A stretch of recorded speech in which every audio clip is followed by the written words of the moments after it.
You know, I honestly was not really into this holiday. I wasn't really down with Christmas in general until this dear friend of mine in Pittsburgh sent me this cute little tree that I tricked out, and her sending me that made all the difference in the world to me for a good Christmas or whatever. Because, like I say, I'm not really down with the whole holiday thing this year. It's been a little bit depressing with people leaving, the economy, and all the other shit. But anyway, we got to do this the right way, I guess. And we're going to do a little Christmas video here, if I can adjust the tracking or whatever, or adjust something here. Otherwise, damn, we're in this hole. I guess we got it here. All right, so we will go over here and set this up. Here we go. I dress for the occasion. You want to come up? Come on. I would have dressed them up as reindeer, but didn't happen. I don't know where the other one went. Maybe she's camera shy today. But anyway, I'd like to wish all my friends, viewers, subscribers, and whatever a very Merry Christmas. And individually, personally, I can thank you on this thing. Steve Bissett, wish you a Merry Christmas and thank you for the great article you wrote for me. John Schatzer, my editor, and Angie and Eric Wright, the publishers that have worked on this magazine. I wish you a Merry Christmas. And Nick Canales out in Michigan for editing Two-Fisted Tales at Times Square. I wish you the best, my friend. And my writers, which a couple have suffered some personal tragedies this year, which kind of sucks. Bobby Morgan, John Reber, my buddy Dave Phillips down at Cherry Hill. Trying to think who else. Robert Freze, Robert Zaghetti, all these great guys that stayed with me, and we're still working on projects. Along with Mike Haas from the Spaghetti Western Digest. Tons of people, tons of fans. Kate out in Michigan, wish her a Merry Christmas. Of course, my porn girls, we're all getting fucking old and up there. Long Jean, Vanessa Del Rio, Debbie Evans, Ginger. Wish all you guys the best. We stay in touch. It's just a rough holiday for me in general with December, with friends that I've lost. My father passed away then. Some tragedies that are going on right now with certain people that I don't want to get into. You want to come up here? Come on. Come up here and say Merry Christmas. Here's the other animal. I don't know what I'll be doing Christmas, but I'll probably be getting licked by these two. I can talk while you lick. No, don't stick your tongue in my mouth. I don't know where that tongue's been before that. Right now, don't know what I'm doing for Christmas. If I spend them with these two, it's time well spent. But then again, I really spend a lot of time with these two. They should do something for me for Christmas. You gonna buy me for something for Christmas? What are you gonna do? You gonna give? I know, you're going to give me kisses for Christmas. I know.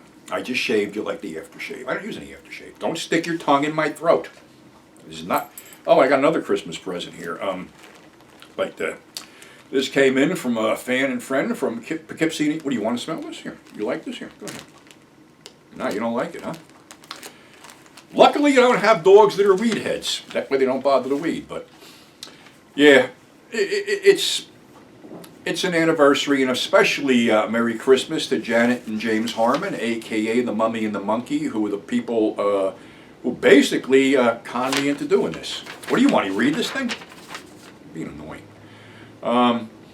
It's all been good. A lot of people seem to want to either recreate or erase the period of history that I hold dear to my heart. And these are the people that will tell you that an N-word never appeared on a marquee on 42nd Street, that they never used the word teen to promote a porn film, and none of what I say ever happened, which is bullshit. Like I said, I reiterate, I get tired of people that were born in the 70s telling me how things were there when you were basically a school of spermatozoa floating around in your daddy's nutsack. But why go there? I just did, so I don't give a fuck. But again, me sharing these things with you just proves, one thing, because we have, God, I don't know, over 1,000 subscribers and I don't know how many viewers and all this other stuff. It means that you guys really appreciate the fact that I'm trying to keep this alive, and to me it's important to keep it alive because this seems to be a period of history that certain people want to erase, change, twist and turn to fulfill their own, sense of twisted history about how things should have been. Prime example would have been that TV show The Deuce, where they basically concocted a bunch of bullshit. And we all know it's bullshit, those of us who live there.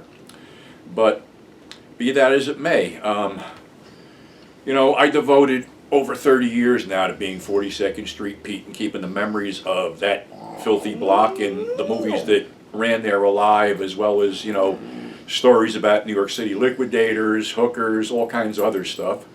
Some stuff that people feel might be aberrant, but something, it was part of life in my era, huge part of my life growing up, and I'm not going to stop talking about it until you guys have decided you've had enough, which I don't think will ever happen. So, in memory of Christmas, or my own perverse sense of Christmas, I decide, what do you want? You want me to read you the story? I wrote my own version of A Night Before Christmas.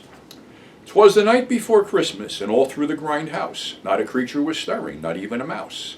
Worn panties were hung by the chimney with care, as the scent of dead fish permeated the air. The hookers were all done turning tricks, and for once this year they didn't have to suck dicks. My bitch in her nightie and me wearing my cap, well, we just settled down with her face in my lap.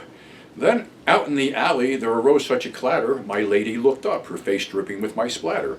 Away to the window I ran like a flash, but tripped over my bong and fell on my ass. The streets were all covered with new fallen snow. To me it just looked like a huge pile of blow. A man in a red suit spoke not a word, yet his damn deer left my yard full of turds. He went down my chimney with a big sack, then told my old lady she had a great rack. And laying a finger aside of his nose, he snorted some stuff that curled up his toes. He ran to his sled and barked a command, and the reindeer responded and took off from this land. But I heard him exclaim as he drove out of sight, Merry Christmas to all, and to all a good night. And to you, my friends and fans, I wish you a Merry Christmas, and I thank you from the bottom of my heart for helping me keep this alive. And I will continue to do so in 2023 with more mayhem. Hopefully it won't be hopefully, it'll be a new issue of Grindhouse Resurrection out, maybe the second part of my autobiography, maybe more mayhem in general. So, again, I wish you, your families, your friends, and your pets all the best that life can offer you. And I know for a lot of us, things are tough this year, but just remember one thing. If you got friends, you're blessed. If you got a couple bucks in the bank, you're blessed. You got food in your pantry, you're blessed. And for me, I got a bag of weed in my pocket, so I'm blessed. So again, Merry Christmas and take care of each other. This is 42nd Street Pete, wishing you all the best.